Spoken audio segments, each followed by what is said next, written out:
दोस्तों नमस्कार, welcome to my channel success junction. एक कदम सफलता की ओर और हम लेकर के आ गए हैं आपके लिए important static GK with current affairs. जी हाँ, साथ ही साथ में करंट अफेयर के बारे में भी हम आपको बताते रहेंगे। ये महत्वपूर्ण किसके लिए है?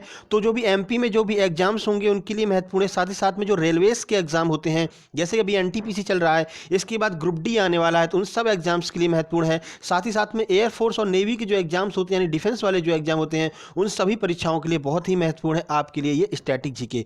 तो आइए बिना समय गवाए हुए चलते हैं पहले प्रश्न की ओर। तो पहला प्रश्न है, नुआखाई जुहार त्योहार किस राज्य में मनाया जाता है? बहुत ही महत्वपूर्ण है यह त्योहार। आपको पहली बार यह त्योहार सुनाई पड़ रहा होगा, लेकिन परीक्षाओं में लगातार यह त्योहार आ रहा है। ऑप्शन ए है उड़ीसा, ऑप्शन बी है पश्चिम बंगाल, ऑप्शन सी है त्रिपुरा और ऑप्शन डी है असम। आइए इसका आंसर देखते हैं। तो इसका आंसर ए यानी कि उड़ीसा में जो है आपका नुआखाई जुहार त्योहार मनाया जाता है। आइए आपको इस प्रश्न के बारे में कुछ और जानकारी देते हैं। देखिए, मौसम की नई फसल का स्वागत करने के लिए यह फसल उत्सव के रूप में मनाया जाता है। यानी कि जब उड़ीसा में नई फसल आती है, फसलों की कटाई होती है, तब यह त्यौहार मनाया जाता है। नुआखाई जुहार त्यौहार उड़ीसा में आपका मनाया जाता है। चलिए चलते हैं अगले प्रश्न की ओर। अगला प्रश्न है, कामाख्या देवी मंदिर किस राज्य में स्थित है? ऑप्शन ए है असम, ऑप्शन बी है केरल, ऑप्शन सी है पंजाब और ऑप्शन डी है मिजोरम। तो आइए देखते हैं इसका आंसर क्या होने वाला है। इसका आंसर ए यानी कि असम राज्य में जो है आपका कामाख्या देवी का मंदिर स्थित है। आइए कुछ जानकारी आपको देते हैं इस मंदिर के बारे में। देखिए, असम राज्य में ही आपका अंबुबाची मेला भी लगाया जाता है और बिहू जो है वो असम का ही लोक नृत्य है। अब देखिए, अंबुबाची मेला महत्वपूर्ण क्यों हो गया? क्योंकि कोविड-19 की वजह से इस बार यह मेला नहीं लगा है। तो ये प्रश्न लगातार परीक्षाओं में आएगा। आगामी जो भी परीक्षाएं आने वाली हैं, आरआरबी के 30 जो दिसंबर वाला एग्जाम था उसमें यह प्रश्न पूछा गया था। तो कामाख्या देवी मंदिर के बारे में आपको पता चल गया, बिहू कहाँ का लोक नृत्य है ये भी पता चल गया, और अंबुबाची मेला कहाँ पर लगता है ये भी आपको पता चल गया, कामाख्या मंदिर पर ही लगता है। चलिए चलते हैं अगले प्रश्न की ओर। तो अगला प्रश्न है, भारत के किस राज्य में होजगिरी नृत्य किया जाता है? ये भी बहुत महत्वपूर्ण है। ऑप्शन ए है त्रिपुरा, ऑप्शन बी है मेघालय, ऑप्शन सी है मणिपुर और ऑप्शन डी है असम। आइए देखते हैं इसका आंसर क्या होने वाला है। इसका आंसर ए यानी कि जो त्रिपुरा राज्य है वहां पर आपका होजगिरी नृत्य किया जाता है। अब देखिए, त्रिपुरा से संबंधित एक बहुत ही महत्वपूर्ण जानकारी आपको देते हैं। तो त्रिपुरा जो है वो 3 ओर से बांग्लादेश से घिरा हुआ है। इसको याद कैसे करेंगे? तो उसमें आगे ही लगा हुआ त्रि माने होता है 3। तो 3 ओर से बांग्लादेश से घिरा हुआ भारतीय राज्य कौन सा है? तो त्रिपुरा ऐसा राज्य है। यह परीक्षाओं में काफ़ी बार आया हुआ, डिफेंस के एग्जाम में यह प्रश्न काफ़ी बार आता है। अगला प्रश्न है, बैंकॉक जो है वो किस देश की राजधानी है? ऑप्शन ए है इंडोनेशिया, ऑप्शन बी है थाईलैंड, ऑप्शन सी है सिंगापुर और ऑप्शन डी है रूस। आइए देखते हैं इसका आंसर। तो इसका आंसर है बी यानी कि थाईलैंड की राजधानी बैंकॉक है। तो देखिए, इंडोनेशिया की राजधानी जो है वो जकार्ता है, ठीक है। सिंगापुर की सिंगापुर सिटी है और रूस की जो है वो मॉस्को राजधानी है, ठीक है। रूबल रूस की करेंसी है। तो बैंकॉक किस देश की राजधानी है? तो थाईलैंड की राजधानी है बैंकॉक। और आपको बता दें कि थाईलैंड को ही सफ़ेद हाथियों का देश भी कहा जाता है। यह प्रश्न भी बहुत महत्वपूर्ण है। तो थाईलैंड को सफ़ेद हाथियों का देश कहा जाता है, आपको याद रखना है। अगली बात करते हैं, तो अंतर्राष्ट्रीय योग दिवस 2020 का आयोजन कहां पर किया गया है?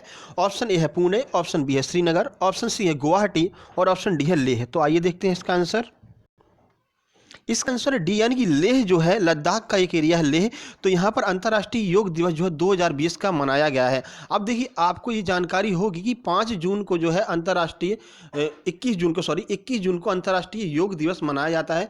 हमारे माननीय प्रधानमंत्री श्री नरेंद्र मोदी जी ने संयुक्त राष्ट्र संघ की महासभा में यह बात रखी थी और इस बात को बिल्कुल मान लिया गया कि 21 जून को जो है अंतर्राष्ट्रीय योगा डे मनाया जाएगा। और इस बार जो है आपका लेह में मनाया गया है। तो लेह इसलिए महत्वपूर्ण हो गया क्योंकि लद्दाख में एक जो है जगह है लेह, और यहाँ पर लद्दाख के 2 जिले ही हैं इसमें। कौन सा? एक तो लेह है और एक कारगिल है। और नया नया लद्दाख अभी यूटी बना हुआ है, तो इसलिए आपके लिए महत्वपूर्ण हो जाएगा। तो अंतर्राष्ट्रीय योगा दिवस जो है 21 जून को मनाया जाता है। अगला प्रश्न है, भारतीय महिला टीम की कौन सी खिलाड़ी अंतर्राष्ट्रीय वर्ल्ड कप फाइनल खेलने वाली सबसे कम उम्र की खिलाड़ी बन गई हैं? ऑप्शन ए है शेफाली वर्मा, ऑप्शन बी है पूनम यादव, ऑप्शन सी है दीप्ति शर्मा और ऑप्शन डी है राधा यादव। आइए इसका आंसर देखते हैं। तो इसका आंसर है ए यानी जो शेफाली वर्मा है वो भारतीय महिला टीम की ऐसी खिलाड़ी बन गई हैं जिन्होंने सबसे कम उम्र में जो है यहाँ पर वर्ल्ड कप का फाइनल खेला है। इन्होंने सचिन तेंदुलकर के रिकॉर्ड को भी तोड़ दिया है। और शेफाली वर्मा मध्य प्रदेश की निवासी हैं। अगला प्रश्न है, भारत का कौन सा राज्य जो है राष्ट्रीय बायोफ्यूल पॉलिसी लागू करने वाला पहला राज्य बन गया है? ऑप्शन ए है पंजाब, ऑप्शन बी है राजस्थान, ऑप्शन सी है उत्तर प्रदेश और ऑप्शन डी है हिमाचल प्रदेश। आइए इसका आंसर देखते हैं। तो इसका सही आंसर राजस्थान जो है वो आपका ऐसा पहला राज्य बन गया है जिसने बायोफ्यूल फ्यूल पॉलिसी लागू की है। अब देखिए, आपसे पूछा जा सकता है कि बायोफ्यूल कहाँ से प्राप्त होता है, तो एक पौधा होता है रतन जोत, जिसको कि भविष्य का पेट्रोलियम कहते हैं। तो रतन जोत के माध्यम से यहाँ पर बायोफ्यूल मिलता है। तो राजस्थान ऐसा पहला राज्य बन गया है जिसने ये मतलब कि पॉलिसी लागू कर दी है बायोफ्यूल वाली। और राजस्थान का प्रसिद्ध नृत्य जो है वो कौन सा है? घूमर है। राजस्थान के वर्तमान मुख्यमंत्री कौन है? तो अशोक सिंह गहलोत है। और आपको हम बता दें, बहुत बार यह प्रश्न यहाँ पर एनटीपीसी के अभी तक अगर मान लीजिए कि 10 एग्जाम हुए तो 10 में से 7 एग्जाम में यह प्रश्न आया है कि राजस्थान के मुख्यमंत्री कौन है। तो अशोक सिंह गहलोत राजस्थान के मुख्यमंत्री हैं। हमने आप मुख्यमंत्री वाली अपनी जो वीडियो बनाई है जिसमें हमने ट्रिक से आप लोगों को मुख्यमंत्री याद कराया, उसमें हमने आपको बताया भी था कि एक टाइम ऐसा आ गया था जब लगने लगा कि राजस्थान में जो है कांग्रेस की सरकार गिर जाएगी, सचिन पायलट जी नाराज हो गए थे। तभी सचिन पायलट जी आकर के अशोक सिंह गहलोत से कहते हैं, दद्दा तुम शोक मत करो, शोक ना करो, राजस्थान में कांग्रेस की सरकार ना गिरेगी। तो ऐसे हम याद कर सकते हैं, शोक ना करो कहाँ? राजस्थान में। तो अशोक सिंह गहलोत जो है वो आपके राजस्थान के मुख्यमंत्री हैं। और ऐसे बहुत से मुख्यमंत्री, हमने 28 राज्यों के मुख्यमंत्री आपको ट्रिक से याद कराए हैं। वो वीडियो आपको इस वीडियो के अंत में स्क्रीन पर ही मिल जाएगी, तो वहां से भी आप याद कर सकते हैं। चलिए चलते हैं अगले प्रश्न की ओर। अगला प्रश्न, कौन सा राष्ट्रीय उद्यान जो है भूटान के साथ अपनी सीमा साझा करता है? बहुत महत्वपूर्ण यह प्रश्न है। ऑप्शन ए है मानस राष्ट्रीय उद्यान, ऑप्शन बी है गंगोत्री राष्ट्रीय उद्यान, ऑप्शन सी है कान्हा राष्ट्रीय उद्यान और ऑप्शन डी है सरिस्का राष्ट्रीय उद्यान। आइए इसका आंसर देखते हैं। इसका आंसर है ए, यानी कि मानस राष्ट्रीय उद्यान जो असम राज्य में स्थित है वो आपका भूटान के साथ में यहाँ पर सीमा साझा करता है, एकमात्र ऐसा राष्ट्रीय उद्यान है। उसके बाद गंगोत्री राष्ट्रीय उद्यान की बात करते हैं तो उत्तराखंड में स्थित है। फूलों की घाटी भी आपका उत्तराखंड में स्थित है। सस्पेंशन ब्रिज जो बन रहा है वो भी आपका उत्तराखंड में ही स्थित है। कान्हा राष्ट्रीय उद्यान जो है आपका मध्य प्रदेश में स्थित है, बहुत ही यहाँ पर फेमस है कान्हा राष्ट्रीय उद्यान। उसके बाद सरिस्का राष्ट्रीय उद्यान की बात करते हैं तो राजस्थान राज्य में सरिस्का राष्ट्रीय उद्यान आपका स्थित है। तो ये कुछ महत्वपूर्ण जानकारी थी इस प्रश्न से संबंधित। असम में है, हमने आपको बता दिया मानस राष्ट्रीय उद्यान। अगला प्रश्न है, वार्षिक मेला खीर भवानी धार्मिक आयोजन जो है वो कहां पर किया जाता है? ये भी बहुत महत्वपूर्ण है। ऑप्शन है उड़ीसा, ऑप्शन बी है जम्मू कश्मीर, ऑप्शन सी है मध्य प्रदेश और ऑप्शन डी है असम। आइए इसका आंसर देखते हैं। तो ये आ गया आपका आंसर, ये है जम्मू कश्मीर में वार्षिक मेला जो है खीर भवानी का मेला जम्मू कश्मीर में लगता है। और जम्मू कश्मीर के बारे में तो बहुत सारी जानकारी हम आपको देने वाले हैं। तो देखिए, जम्मू कश्मीर के जो वर्तमान उपराज्यपाल हैं वो मनोज सिन्हा हैं। और जब ये पहली बार यहाँ पर यूटी बना था तो पहले उपराज्यपाल जो है वो जीसी मुर्मू थे।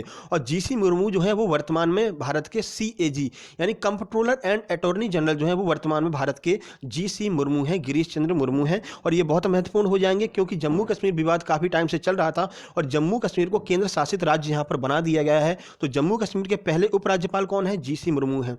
जो केंद्र शासित प्रदेश होते हैं वहाँ पर उपराज्यपाल होते हैं, राज्यपाल नहीं होते हैं, सिर्फ उपराज्यपाल होते हैं। तो पहले जीसी मुर्मू, वर्तमान मनोज सिन्हा, आप याद रखिए, बहुत महत्वपूर्ण है आपके लिए। चलिए चलते हैं अगले प्रश्न की ओर। अगला प्रश्न है, भारत का पहला समुद्री संग्रहालय कहां पर बन रहा है? ऑप्शन ए है मरीन चेन्नई में, ऑप्शन बी है अराउइम गोवा में या फिर ऑप्शन सी है जुहू मुंबई में और ऑप्शन डी है लूथल गुजरात में। आइए इसका आंसर देखते हैं। तो इसका आंसर है डी, यानी कि लोथल गुजरात में भारत का पहला समुद्री संग्रहालय बन रहा है। अब देखिए, ये जो लोथल है इसके बारे में आपने पहले भी पढ़ा हुआ होगा क्योंकि हड़प्पा सभ्यता में जो बंदरगाह के रूप में जाना जाता है, यानी सबसे पुराना बंदरगाह आप इसे कह सकते हैं। तो हड़प्पा काल से यह बंदरगाह बना हुआ है लोथल, जो कि गुजरात में स्थित है। तो आपसे पूछा जा सकता है कि लोथल नामक बंदरगाह कहाँ पर पाया जाता था हड़प्पा कालीन सभ्यता में? तो वर्तमान में कहाँ है? तो वर्तमान वो गुजरात राज्य में स्थित है। बाकी गुजरात के बारे में हमने आपको बहुत सारी चीज़ें बताई। सरदार पटेल की सबसे ऊंची मूर्ति गुजरात में ही है, ठीक है। उसके बाद नर्मदा जिले में स्थित है, नर्मदा नदी के किनारे स्थित है। सरदार पटेल की दूसरी सबसे ऊंची मूर्ति वो भी आपका गुजरात राज्य में ही स्थित है। और माननीय नरेंद्र मोदी जी जो है वो भी आपके गुजरात राज्य से ही संबंधित हैं।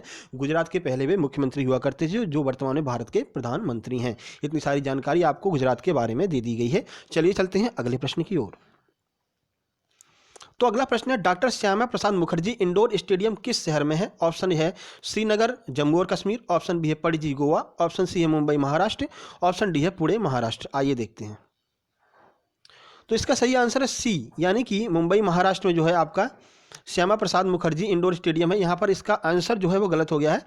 इसका आंसर जो है वो पणजी गोवा में है। ये आप इसका आंसर लगा लीजिए, पणजी जो है गोवा में यहाँ पर स्थित है श्यामा प्रसाद मुखर्जी इंडोर स्टेडियम। अब आपको हम बता दें कि एक चेनानी नासरी सुरंग आपने सुनी हुई होगी, जो कुछ समय पहले तक भारत की जो है सबसे बड़ी सुरंग हुआ करती थी, सड़क सुरंग हुआ करती थी। वो उसका नाम भी अब चेंज करके डॉक्टर श्यामा प्रसाद मुखर्जी के ऊपर रख दिया गया है। तो डॉक्टर श्यामा प्रसाद मुखर्जी वहाँ पर उस सुरंग का नाम रख दिया गया है। इसका आंसर आप देख लीजिए, तो इसका आंसर सी नहीं है, इसका आंसर जो है वो पणजी गोवा है। चलिए चलते हैं अगले प्रश्न की ओर।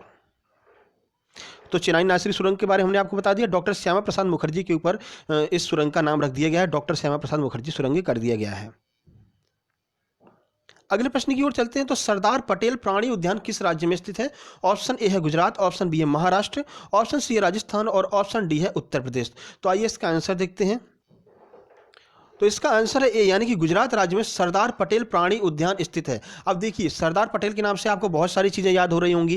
देखिए, सरदार पटेल स्टेडियम एक बना हुआ है, नया स्टेडियम जो है, जिसे पहले मोटेरा स्टेडियम कहते थे, वो भी गुजरात में ही है। अब ये महत्वपूर्ण क्यों है? क्योंकि जो नमस्ते ट्रंप कार्यक्रम, जिसमें अमेरिकी राष्ट्रपति, पूर्व राष्ट्रपति ट्रंप जी भारत आए थे, तो जो नमस्ते ट्रंप कार्यक्रम हुआ था वो मोटेरा स्टेडियम में ही हुआ था। दूसरी बात, मोटेरा स्टेडियम जो है वो विश्व का सबसे बड़ा स्टेडियम है, जिसमें सबसे अधिक दर्शक बैठ करके मैच देख सकते हैं। तीसरी बात, ये किससे संबंधित है? तो क्रिकेट से संबंधित है मोटेरा स्टेडियम। ठीक है, इतनी सारी चीजें आपको याद हो गई होंगी। तो गुजरात में स्थित है सरदार पटेल प्राणी उद्यान।